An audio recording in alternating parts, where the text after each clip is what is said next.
No próximo item nós temos a escrita e ativação de conhecimentos. A partir daqui, as autoras vão nos trazer, né, uma série de conhecimentos que fazem parte desse processo, né, de produção textual, né?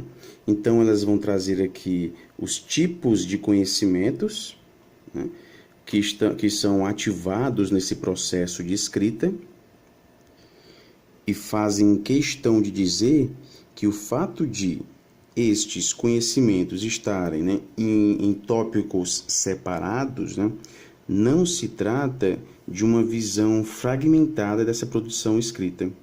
Trata-se apenas de uma questão didática, né? Então, para didatizar, né, para tornar mais fácil, digamos assim, né, as autoras decidiram trabalhar em tópicos diferentes, né, em itens diferentes desse mesmo capítulo. Então, de forma alguma, há aqui uma perspectiva de produção textual como envolvendo etapas fragmentadas, né, estanques, uma sem relação com a outra. Não é isso. Então, o primeiro conhecimento que as autoras nos trazem é o conhecimento linguístico.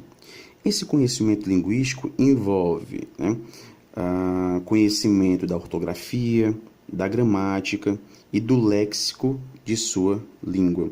E isso nós vamos adquirindo ao longo da nossa vida, né, em inúmeras práticas comunicativas. E nós temos aqui outros conhecimentos que são importantes, como a ortografia, né, a pontuação sendo vista aqui como marcas do ritmo da escrita, por meio das quais o escrevente sinaliza para o leitor as relações entre as partes da oração, bem como uma forma preferencial de leitura. E é interessante este aspecto do conhecimento linguístico, né, que hoje em dia, se você decidir falar utilizando-se da gramática normativa tal qual ela é defendida, né, pelos gramaticistas mais tradicionalistas, né, aqueles que pregam por uma rigidez linguística, né, como, por exemplo, a gente pode destacar aqui o Bechara, né, talvez a comunicação, né, ela ficasse praticamente impossível, né? Eu costumo trabalhar com os meus alunos um vídeo de aproximadamente 2 minutos e ele mostra muito bem como o fato de a gente conhecer muito bem a língua, né, isso tomando por base a gramática normativa, né, isso não é garantia de a gente se comunicar de forma adequada, né, em qualquer tipo de ambiente, porque dependendo do ambiente, se você se utilizar da gramática normativa, utilizando-se de arcaísmos, né, muito provavelmente o seu interlocutor vai achar esquisito, né, e pode até ser que ele não compreenda muita coisa do que você esteja dizendo, né? Então vejam só este exemplo. Abadias! Que bênção, meu senhor! Sois vós digno de que entreis em minha morada? Sois o quê? Não.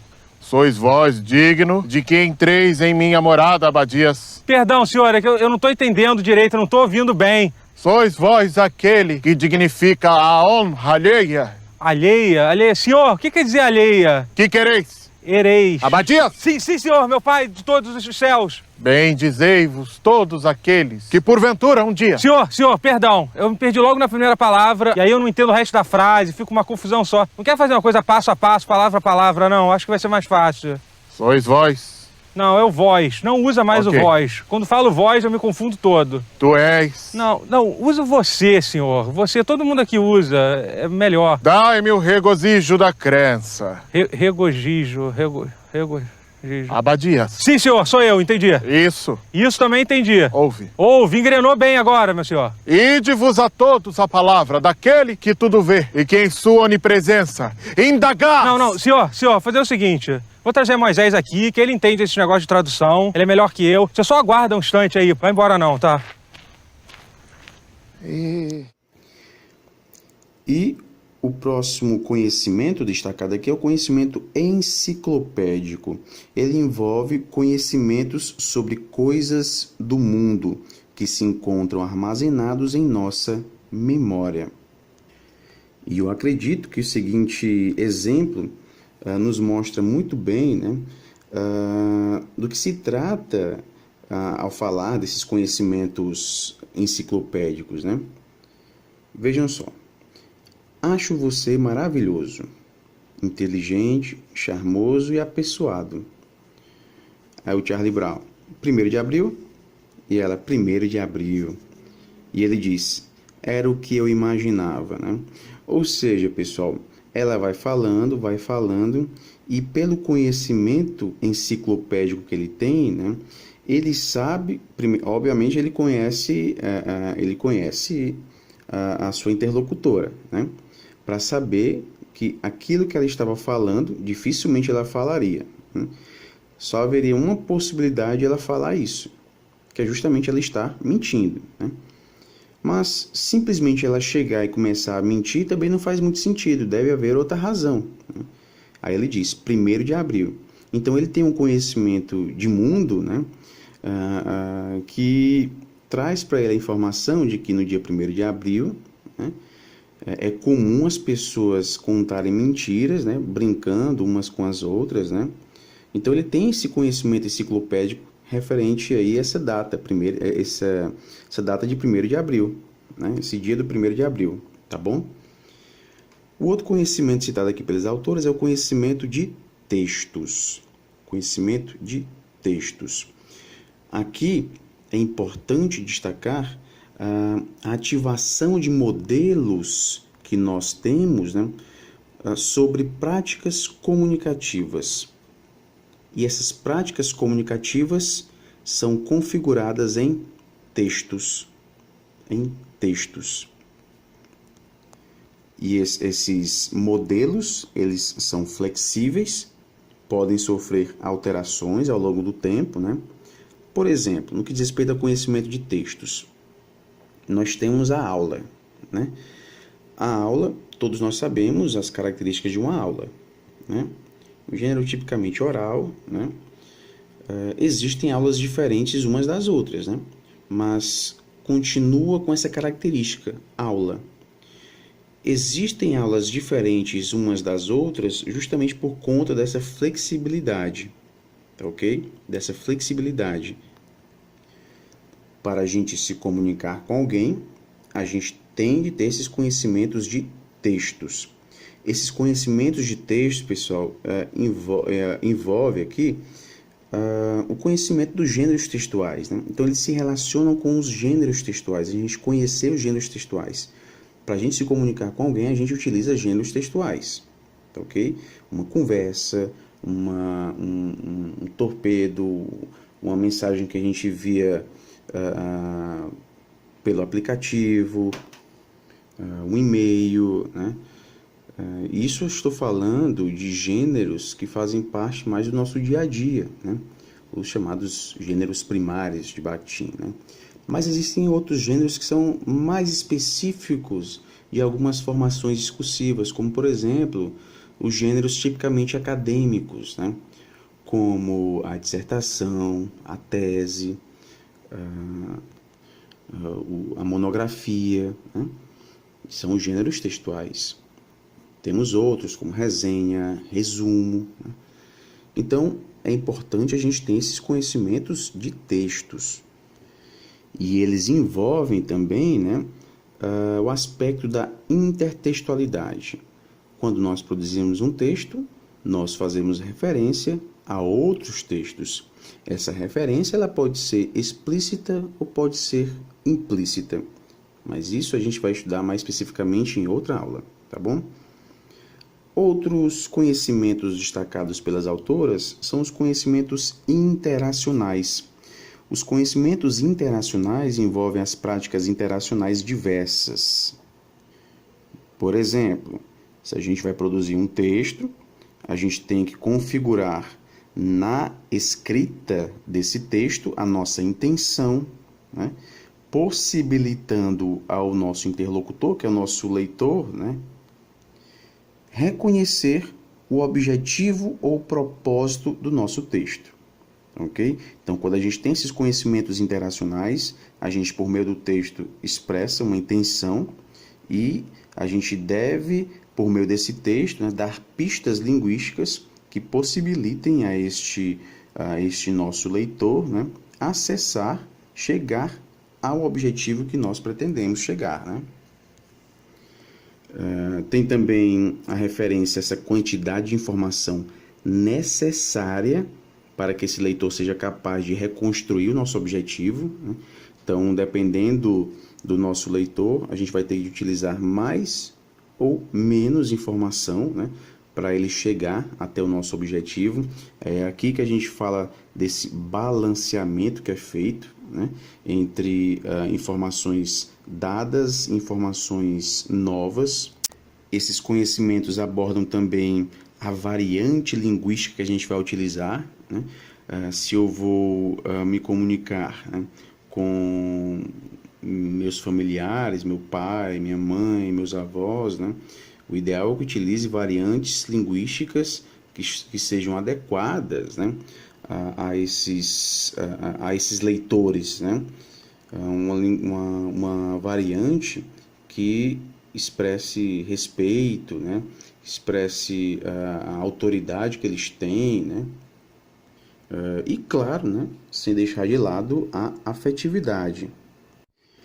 E as autoras terminam este capítulo com a citação de um texto de Graciliano Ramos, mas antes dessa citação, porque a citação é a última parte do texto, do capítulo, elas nos trazem aqui uma espécie de resumo, né, do que elas estão defendendo aqui. Elas dizem: defendemos uma concepção de escrita como atividade que tem como base a interação, uma vez que se escreve sempre para alguém, ainda que esse alguém sejamos nós mesmos. Se revê o que se escreve uma, duas ou quantas vezes forem necessárias, sempre pensando em ajustar o texto à intenção do seu produtor e à compreensão do leitor, né? Então, quando a gente escreve um texto, é normal a gente reler o nosso texto e ir refazendo, cortando algumas partes, acrescentando outras, né? Sempre com esse objetivo de fazer com que o nosso leitor compreenda o que a gente quer. É por isso que a gente vai ter as reformulações de trechos, as supressões de trechos, acréscimos de trechos. Os chamados grandes escritores, né, são muito caracterizados, né, por essa atividade de reformulação de seus textos, né?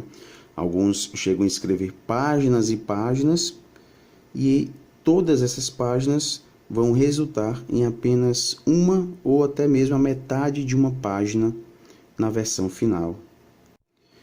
E como eu já disse, né, as autoras terminam com as seguintes palavras de Graciliano Ramos: deve-se escrever da mesma maneira como as lavadeiras lá de Alagoas fazem seu ofício.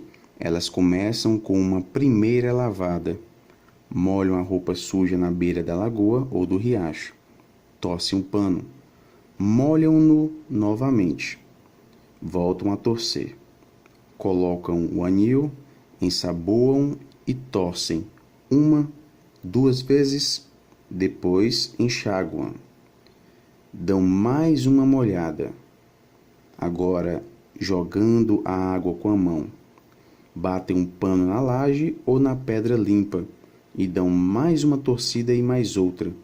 Torcem até não pingar do pano uma só gota. Somente depois de feito tudo isso é que elas dependuram a roupa lavada na corda ou no varal para secar. Pois quem se mete a escrever devia fazer a mesma coisa. A palavra não foi feita para enfeitar, brilhar como ouro falso. A palavra foi feita para dizer. Então, nós temos aqui que a escrita, né, ela sempre pressupõe o outro, né, esse leitor. Daí está bastante presente em todo o livro, né, o princípio da interação. que vai privilegiar essa negociação entre os sujeitos, a subjetividade e os conhecimentos que são compartilhados. Ok? Então, a gente finaliza aqui este capítulo. Bons estudos a todos e até a próxima aula.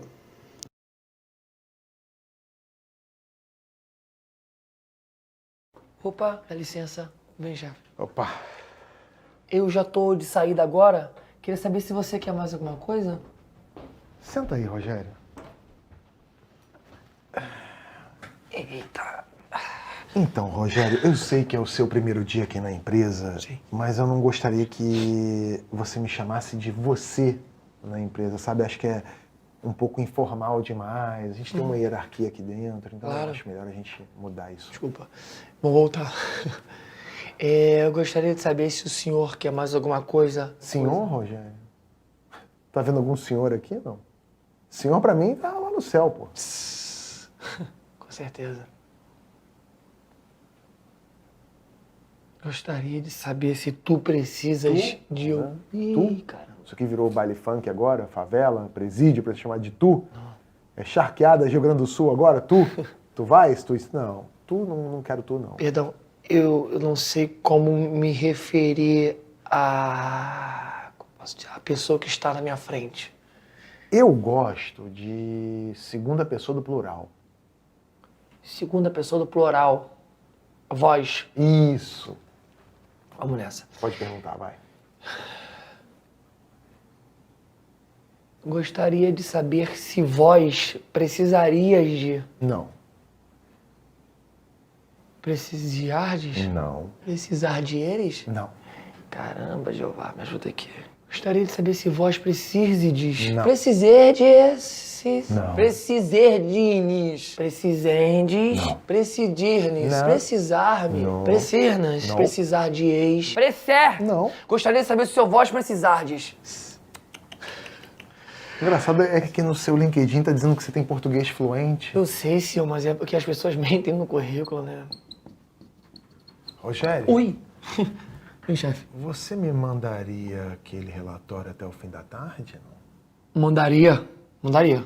O quê? O relatório. Mandar Mandar-lo-ia. pra quem? Ai. Vós. Vós mandar-lo-ia. Mandar. Mandar-vos-lo-ia. Muito bem. Mandar-vos-lo-ia?